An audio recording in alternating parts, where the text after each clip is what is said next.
बहुत शानदार सेशन रहा। बहुत से लोगों के चेहरे पर मैं देख रही थी कि स्माइल की जब ये इंटरव्यू हो रहा था, ये बातचीत हो रही थी, लोगों को भी काफी एक्साइटमेंट इसमें फील हुआ।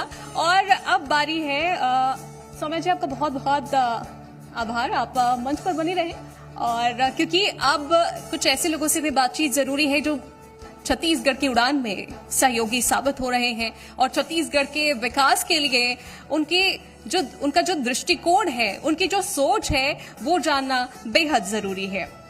और सेशन का नाम मैं अभी बता दे रही हूँ, हालांकि मंच सज रहा है, चेयर्स लग रहे हैं। पैनल हमारा फर्स्ट रहेगा मिस्टर चिन्मय दावड़ा, सीईओ हैं श्री दावड़ा यूनिवर्सिटी के। इसके साथ ही इनके साथ रहेंगे मिस्टर अंकित यादव, ये डायरेक्टर हैं मार्केट मैस्ट्रो के। और इसके साथ ही हमारे बीच में मौजूद रहेंगे मंच पर मिस्टर सुनील चंद्राकर जी, डायरेक्टर हैं भारद्वाज प्रमोटर्स एंड बिल्डर्स के। तो देखिए, किसी भी प्रदेश की असली ताकत उसकी युवा शक्ति होती है और उस युवा शक्ति को दिशा देने का काम शिक्षा करती है। और इसी वजह से आज दावड़ा यूनिवर्सिटी के जो सीईओ हैं हमारे बीच होंगे, उनसे भी सवाल जवाब होंगे और जानेंगे कि किस तरह से क्षेत्र के युवाओं के लिए, छत्तीसगढ़ के यूथ के लिए अब आगे जो पल होने वाला है, आने वाला भविष्य होने वाला है, किस दूरदर्शिता के साथ वो आगे बढ़ रहे हैं, इस पर बात होगी। और इसके साथ ही शगुन और सौम्या जी, ओवर टू यू। सवाल जवाब का सिलसिला शुरू करते हैं। सबसे पहले तो आप तीनों का बहुत बहुत स्वागत है। सौम्या जी, आप शुरुआत करेंगे सवालों का। बहुत अच्छा लग रहा है आप लोगों से मिलकर। तो चिन्मय जी, कुछ आपका जो यूनिवर्सिटी है श्री दावड़ा यूनिवर्सिटी, सबसे पहले तो ये बताइए, क्या यूनिवर्सिटी की शुरुआत आपने की और अगर की तो कब की? सबसे पहले मैं आपको बहुत बहुत धन्यवाद देना चाहूँगा और आपकी मूवी धुरंधर जो कि सुपर हिट रही है, मैं चाहूँगा कि हमारी टीम आपको तालियों के जरिए अप्रिशिएट करिए, क्योंकि आप ही हैं जिनकी वजह से यह तय हुआ है कि इंसान बाहर में कितना भी बड़ा डॉन क्यों ना हो, घर में वो एक हस्बैंड ही है। तो आपका वो रोल देख करके मेरी वाइफ मुझे हमेशा डराती रहती है कि जब सौम्या जी कर सकती तो मैं भी कर सकती हूँ। ये ना बड़े सारे मेरे ख्याल से जितने भी पति हमारे देश के, उनको मुझसे बहुत शिकायत है, क्योंकि पहले जो मेरा शो था उसमें मैं अपने पति से बड़ी कॉफी बनवा के और सारा खाना बनवा के तंग करती थी। उसके बाद सेकंड मेरे प्रोजेक्ट में भी मैंने कुछ ऐसे ही आतंक फैला दिया है। मुझे लग रहा है कि मैं कुछ नारी मुक्ति या किसी उसकी नारी उसकी की पार्टी की कोई वो बन जाती हूँ प्रेसिडेंट, और सारे पति जो है मेरे खिलाफ ही मोर्चा लगाने वाले हैं। कुछ हो ना हो, आपने आत्मविश्वास जरूर बढ़ा दिया है हर घर की गृहिणियों को कि जब सौम्या जी कर सकती तो हम भी कर सकते हैं। साथ ही मैं आपके प्रश्न का उत्तर दूंगा। पहले तो जी मध्य प्रदेश और छत्तीसगढ़ को बहुत बहुत बधाई, क्योंकि उन्होंने उड़ान छत्तीसगढ़ को लाया और उनके ही माध्यम से आज यहाँ पर जितने भी लोग यहाँ पर उपस्थित हैं सबको मोटिवेशन मिल रहा है। साथ में जो हमारे युवा यहाँ पर बैठे हैं उनको विजय शर्मा जी को सुनने का मौका मिला। बहुत बहुत धन्यवाद जी मध्य प्रदेश छत्तीसगढ़। जैसा कि आपने मेरे से प्रश्न पूछा कि दावड़ा यूनिवर्सिटी की मैंने जो स्थापना की है, वह सबसे बड़ा एक कारण यह है सौम्या जी कि हमारी जो यूनिवर्सिटी है वो ग्रामीण क्षेत्र में है और ग्रामीण क्षेत्र में होने की वजह से बच्चों को बहुत दूर जाना पड़ता था शिक्षा ग्रहण करने के लिए। और क्योंकि रूरल एरिया में लोगों के पास में शायद उतने पैसे होते नहीं हैं कि वो 12वीं के बाद में अपनी पढ़ाई को आगे बढ़ाएं और पढ़ाई करें, तो हमारी चांसलर मैम और डायरेक्टर जनरल मैम का यही उद्देश्य रहता है हमेशा कि बच्चों को हम कम फीस दर पर अच्छी शिक्षा दें और ग्रामीण क्षेत्र के बच्चों को दूर ट्रैवल ना करना पड़े। इसलिए हमने नया रायपुर में यह यूनिवर्सिटी की स्थापना की। और मैं आपको बताना चाहूँगा सौम्या जी कि हमारी जो फैकल्टीज़ हैं उन्होंने ऐसी कोई भी कमी नहीं छोड़ी है कि बच्चों को अच्छे से अच्छा एजुकेशन दिया जा सके ताकि उन्हें अच्छा प्लेसमेंट मिले। ये आपने बहुत सही बात की, क्योंकि अक्सर हम देखते हैं कि ग्रामीण क्षेत्रों से और छोटे शहरों से बच्चों को बड़े शहर आना पड़ता है और इसका एक और कारण सिर्फ यही नहीं है कि विश्वविद्यालय या इस तरह की वोकेशनल और प्रोफेशनल एजुकेशन ना हो, लेकिन उद्योग भी नहीं है। मतलब यूनिवर्सिटी से निकलने के बाद वो करें क्या? क्या आपको ऐसा लगता है कि कुछ सालों में जब से आपने शुरुआत की है कुछ बदलाव आया है? बहुत बड़ा बदलाव आया है, क्योंकि हमारी जो टीम है वह दीनदयाल उपाध्याय ग्रामीण कौशल योजना, जो कि सेंट्रल गवर्नमेंट के ट्रेनिंग पार्टनर भी रह चुके हैं, हमने पिछले कुछ वर्षों में लगभग 1800 बच्चों को शिक्षित किया है। और मुझे बताते हुए बड़ा गर्व होता है, जो हमारी टीम पीछे बैठी है, कि उन्होंने लगभग 1400 बच्चों को प्लेसमेंट कराया है पैन इंडिया, और वो भी मल्टीनेशनल कंपनीज में। और सौम्य जी, एक और गर्व की बात ये और है कि ये वह बच्चे हैं जो कभी 12वीं के बाद पढ़ना नहीं चाहते थे, क्योंकि प्रधानमंत्री के द्वारा इतनी ज़बरदस्त योजना लाई गई, दीनदयाल उपाध्याय ग्रामीण कौशल योजना। तो इसके माध्यम से बच्चों को हम फ्री में एजुकेशन देते हैं। उनका पूरा एक एसओपी बना रहता है, जिसके माध्यम से हमको बताया जाता है कि आपको इन फील्ड्स में आपको इनका स्किल डेवलपमेंट करना है, चाहे वो कंप्यूटर हो, चाहे वो एआई हो, चाहे ड्रोन टेक्नोलॉजी हो, ताकि जॉब रिलेटेड हम उनको प्लेसमेंट करा सकें। वैसी हम उनको शिक्षा दें, वैसा हमने स्किल डेवलप किया है जी। अच्छा, ये तो ठीक है, स्किल डेवलपमेंट की बात हो गई। अब मेरा अगला सवाल मिस्टर सुनील चंद्राकर जी आपसे है।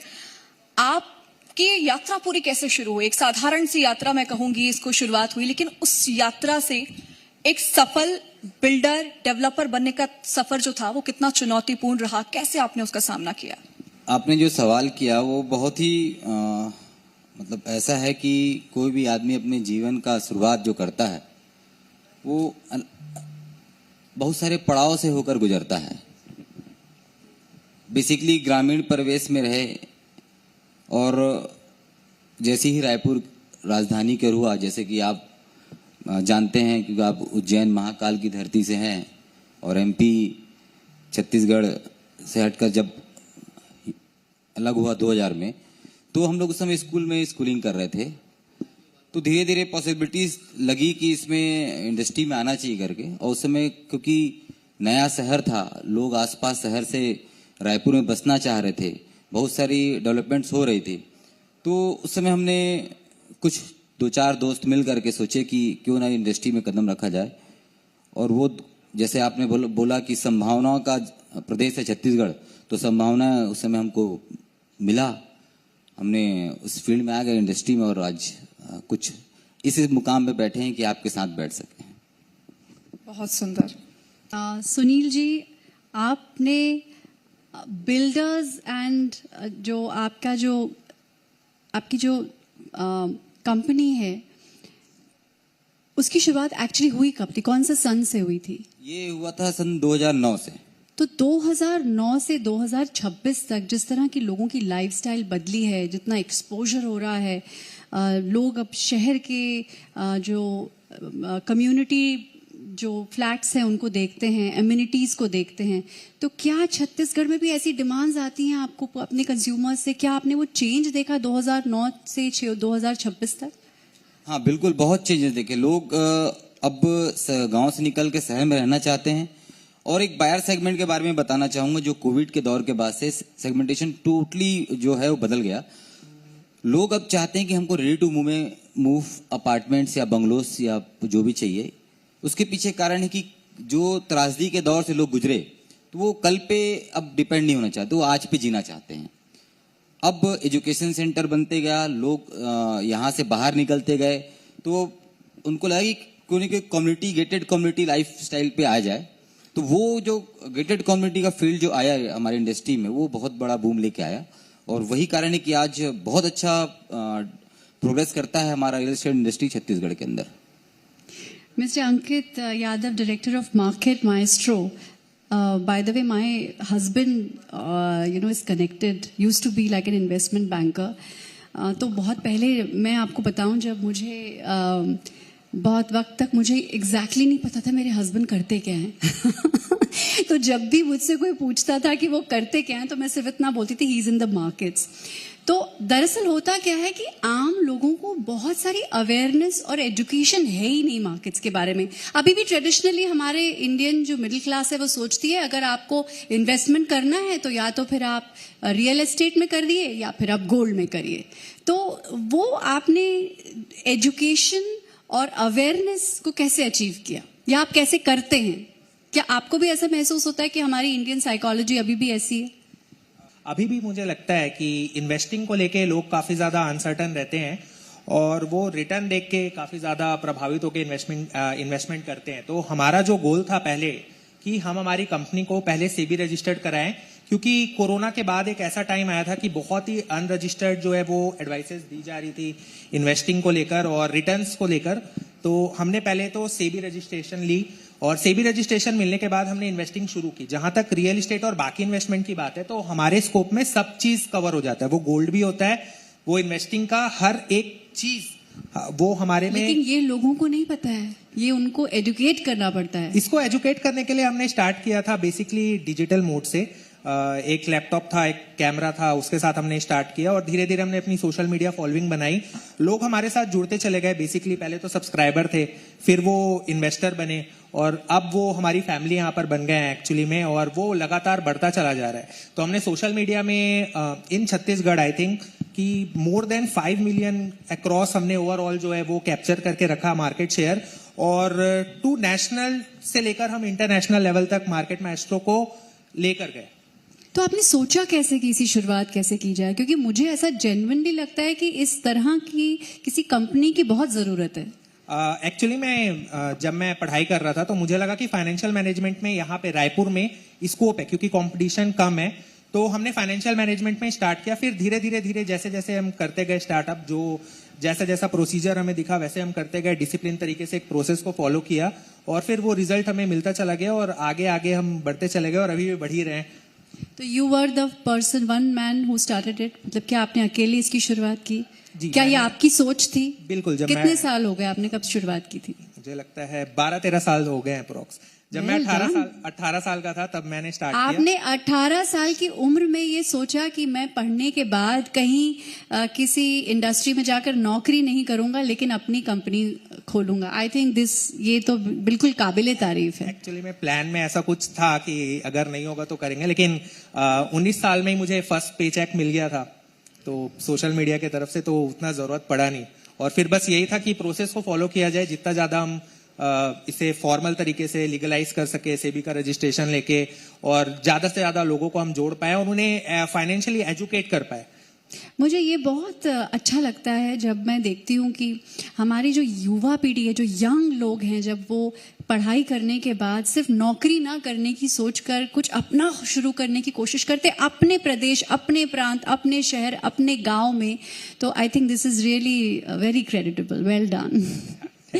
चिन्मय जी, मैं आपसे फिर इसी सवाल से जुड़ा ये सवाल पूछती हूँ कि मेरे ख्याल से जैसे जैसे दुनिया बढ़ रही है विद AI, टेक्नोलॉजिकल रेवोल्यूशन, इतनी सब चीज़ें बदल रही हैं। इनफैक्ट कई लोग वेस्ट में ये कह रहे हैं कि मतलब 2050 तक, एक्चुअली मैंने एक आर्टिकल में पढ़ा था कि हमारी दुनिया के 90% पर लोग अनएम्प्लॉयड होंगे, ओनली 10% विल बी वर्किंग। तो ये इस बदलते हुए दौर को देखकर, क्योंकि बहुत सारी चीज़ें अब जैसे mid level lawyers, mid level journalist, ये सब निकलते जा रहे हैं क्योंकि सब कुछ काम अब AI, ChatGPT करता जा रहा है।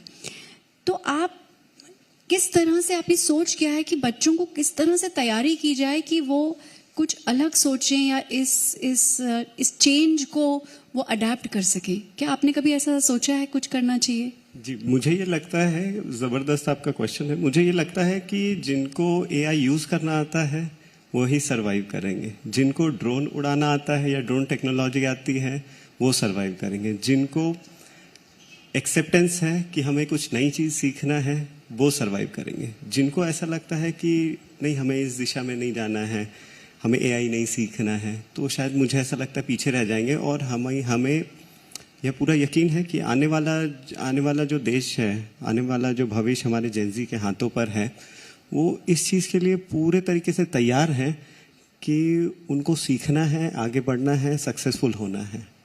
तो हमारी टीम, हमारे प्रोफेसर्स, हमारे डीन पूरे तत्पर लगे हुए हैं कि उनको अच्छे से अच्छा एजुकेशन दें, और खासकर data science, data analyst, AI, drone, ये सारी चीज़ों के बारे में उनको आगे बढ़ाएं। जैसे कि एक फॉरेंसिक साइंस भी एक बहुत नया सब्जेक्ट है, इसके लिए भी बच्चों को तैयार किया जा रहा है।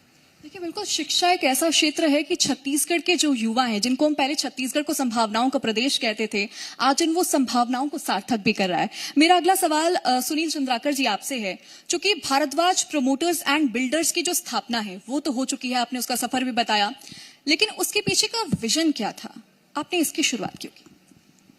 देखो, विजन तो पहले है कि अपने आप को स्टेबल करना, अर्निंग करना, और जो पहले लक्ष्य होता था कि पैसा एक बड़ा उद्देश्य के साथ आता है कि जो इंडस्ट्री में, और जो अभी सौम्या मैम ने सवाल किया कि एआई जो है वो आने वाले 50 साल में क्या ऐसा होगा कि 10% लोग ही बस एम्प्लॉयड रह जाएंगे करके, तो क्या ऐसा हो सकता है कभी कि लोगों को रोटी, कपड़ा और मकान की आवश्यकता खत्म हो सकती है? ये एक बेसिक 3 चीज हमको शुरू से समझ आया। तो एक ये रहा कि किसी तीनों में से किसी एक फील्ड में जाने से ये एंडलेस पॉसिबिलिटीज रहेगी, रिक्वायरमेंट रहेगा ही रहेगा। जहां एक बच्चे की किलकारी हॉस्पिटल में सुनाई देती है या घर में, तो हमको समझ आता है कि हमारा एक और ग्राहक तैयार हो गया है। तो इंडस्ट्री उस पॉसिबिलिटीज चलती है, उस बारीक को भी देखती है, और हमेशा ही ये रहेगा। ये सब सोच करके हम इस इंडस्ट्री में आए, और उद्देश्य ये रहा कि कोई बेहतर चीज बहुत ईमानदारी से दे सकें, जो हम कहते हैं कस्टमर को जो कमिटमेंट करते हैं उसको पूरा कर सके। अब वो दौर भी चला गया कि लोग बोलते कुछ और थे, करते कुछ और थे। आज के डेट में जो भी डेवलपर है वो जो कहता है वो पूरा करता है। नन ऑफ द ऐसा कोई नहीं है कि जो कहता और नहीं करता। तो ये खुशी अपने आप में भी होती है कि हम जो बोले हैं वो हम कर रहे हैं करके, और जब परिवार बसता है तो उसकी खुशी अलग ही होती है। आप समझ सकते हैं कि आप सब तो एक घर परिवार से जुड़े हैं, हम तो सैकड़ों को घर देते हैं, तो वो खुशी महसूस होती है। उस उद्देश्य के लिए इंडस्ट्री पे हम लोग आए थे। मिस्टर अंकित यादव जी, मेरा अगला सवाल आपसे है। चूंकि भारत एमएसएमई सेक्टर में खूब आगे से बढ़ रहा है, स्टार्टअप्स की हम बात कर रहे हैं, तो स्टार्टअप्स के लिए छत्तीसगढ़ एक संभावनाओं का प्रदेश है। तो इसके लिए फंडिंग, टेक्नोलॉजी या फिर मेंटोरशिप, इनमें से किस चीज की ज्यादा आवश्यकता होती है? बेसिकली टेक्नोलॉजी और फंडिंग ऐसी है कि अगर आपके पास आइडिया अच्छा है तो आपको फंडिंग मिल जाती है। और टेक्नोलॉजी, आज आर्टिफिशियल इंटेलिजेंस का जो टाइम चल रहा है, वहां पर एआई के जरिए आप टेक्नोलॉजी सीख सकते हैं। तो मुझे ऐसा लगता है कि मेंटोरशिप ज्यादा जरूरी है। मेंटोरशिप इसलिए जरूरी होती है कि मेंटोरशिप में हम ये जान पाते हैं कि हमें आगे जाकर क्या मिस्टेक्स नहीं करनी है। तो ये बहुत ज्यादा जरूरी है कि कोई भी एक यंग जो यहाँ पर एंटरप्रेन्योर बनेगा या बिजनेसमैन जाएगा, उसे सबसे पहले ये जानना जरूरी है मेंटोरशिप में कि वो आगे जाकर जो गलती है वो गलती क्या नहीं करनी है। और ये अगर वो सीख जाए, यहाँ पे जो रायपुर के लोग हैं, जो छत्तीसगढ़ के लोग हैं, और वो फंडिंग और टेक्नोलॉजी का इस्तेमाल करे विथ लेस मिस्टेक, तो वो आगे जाकर बहुत आगे जा सकते हैं और रिजल्ट पा सकते हैं अगर उन्हें सही मेंटोरशिप मिले। और हम यहाँ पर मार्केट माइस्ट्रो में ये भी काम करते हैं, जो हमारी ऑफिस है जहाँ पर हमने 100 लोगों से ज्यादा को एम्प्लॉयमेंट देके रखा है। अगर हम वहां पर मैं हूं तो मैं कोशिश करता हूं कि कोई भी यंग एंटरप्रेन्योर है जो 25 साल 30 साल का है और जो बिजनेस करना चाहता है, उसे हम यहाँ पर बिल्कुल फ्री मेंटोरशिप प्रोवाइड करें कि आपको ये मिस्टेक्स नहीं करनी है after getting the funding in the startup. तो ये चीज हम चाहते हैं कि वो गलती ना से ना करे। और हम बिल्कुल, अगर वहां पे मैं नहीं हूं तो भी हमारी टीम बिल्कुल फ्री ऑफ कॉस्ट उसे यहाँ पर मेंटोरशिप प्रोवाइड करती है, इन केस कि वो आगे जाकर यहाँ से, रायपुर से जाकर बहुत ही अच्छा कर पाए। और बेसिकली यहाँ पर छत्तीसगढ़ के जो स्टार्टअप है उसको यहाँ पर हम प्रमोट करने की कोशिश करते हैं। तो मेंटोरशिप, जो आपका क्वेश्चन था, मेंटोरशिप इज मस्ट, मेरे हिसाब से फंडिंग और टेक्नोलॉजी से ज्यादा जरूरी है। तो ये मेंटोरशिप की बात हो गई, लेकिन मेरा अगला सवाल चिन्मय जी आपसे है। चूंकि जब भी हम संभावनाओं की बात करते हैं तो एक श्योरिटी चाहिए होती है, क्योंकि काम सिर्फ संभावनाओं से नहीं चलता है, उसमें एक अश्योरिटी दिखती है। श्योरिटी किस बात की होती है कि छात्र आपके यूनिवर्सिटी से कनेक्ट हो पाए? मैं यहाँ पर बात प्लेसमेंट की कर रही हूँ, क्योंकि छात्र आपके पास तभी आएंगे जब उनको श्योरिटी होगी कि प्लेसमेंट मिलेगी। इस बात की श्योरिटी क्या है? बहुत ही जबरदस्त प्रश्न आपने किया। हमारी जो टीम है वो PPE मोड पे काम करती है, प्लेसमेंट, पार्टनरशिप, एम्प्लॉयमेंट। जैसे कि आपने बताया कि हमारा जो छत्तीसगढ़ है वो अभी अंडर डेवलपमेंट में है, और छत्तीसगढ़ को इंडस्ट्रीज के लिए जाना जाता है। हमारे यहाँ पर जितनी इंडस्ट्रीज हैं, मुझे ऐसा लगता नहीं कि सेंट्रल इंडिया में उतनी सारी इंडस्ट्रीज कहीं पर भी होगी। तो ये हमारे लिए बेनिफिट्स है, हमारे स्टूडेंट्स के लिए बेनिफिट है। जैसे प्लेसमेंट, पार्टनरशिप, एम्प्लॉयमेंट, हमारी जो टीम है वो MOUs करती है इंडस्ट्रीज के साथ में, ताकि बच्चों को वहाँ पर सही समय पे इंटर्नशिप मिल सके। इंटर्नशिप मिलेगी तो बच्चों को प्रैक्टिकल नॉलेज बहुत अच्छा हो जाएगा, और प्रैक्टिकल नॉलेज अच्छा होगा तो निश्चित ही प्लेसमेंट अच्छा होगा, और जो बच्चा मेहनत करेगा वही आगे बढ़ेगा। हम हमारे बच्चों को एक बात हमेशा सिखाते हैं कि बच्चों, आपको मेहनत करने से कभी पीछे नहीं हटना चाहिए। मुझे ऐसा लगता है कि आप सब, हम यहाँ जितने लोग बैठे हैं, हम सभी ने बहुत मेहनत की है तब यहाँ पर आए हैं। जब हमने वाकई में बहुत पसीना बहा है तब हम यहाँ पर आए हैं। तो मेरा हमेशा यह कहना रहता है कि जो पानी से नहाते हैं वह केवल लिबास बदलते हैं, जो पानी से नहाते हैं वो केवल लिबास बदलते हैं, और जो पसीने से नहाते हैं वो पूरा इतिहास बदलते हैं बच्चों। तो बच्चों को हमारी टीम हमेशा मोटिवेट करती है, प्रोत्साहित करती है कि आपके टीचर्स आपको तो पढ़ाई करवा ही रहे हैं, लेकिन आपको स्वयं को भी एक्टिव होना है, मेहनत करना है, पीछे नहीं हटना है, थोड़ा कम रील देखना है, लेकिन आइडिएशन पे काम करना है। सुनील चंद्राकर जी, मेरा अगला सवाल आपसे है। घर सिर्फ शब्द नहीं होता है, लोगों की पूरी जिंदगी लग जाती है घर को बनाने में। जब लोग आपसे कनेक्ट करते हैं अपने घर के लिए, उम्मीदों के सफर के लिए, क्या अपेक्षाएं उनकी होती हैं?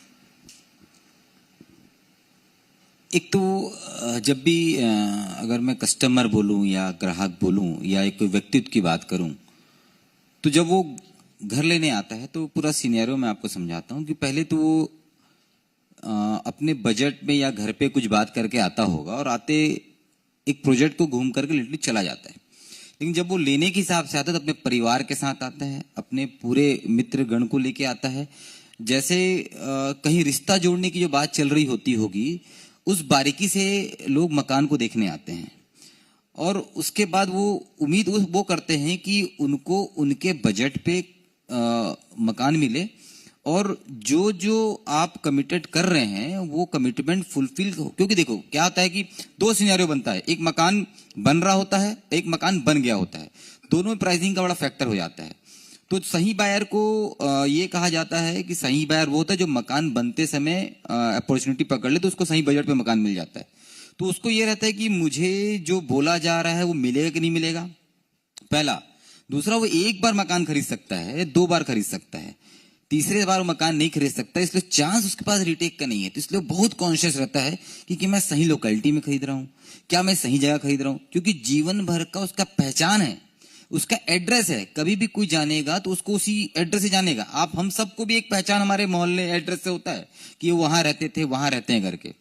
तो कस्टमर बहुत कॉन्शियस रहता है उस चीज को लेकर के, और पूरी सोच समझ के आता है, और जिस उम्मीद से आता है हमको लगता है कि हम पूरे उम्मीद को खरे उतरते हैं, पूरी उम्मीद को पूरा करते हैं। अगला सवाल मेरा अंकित यादव जी आपसे है।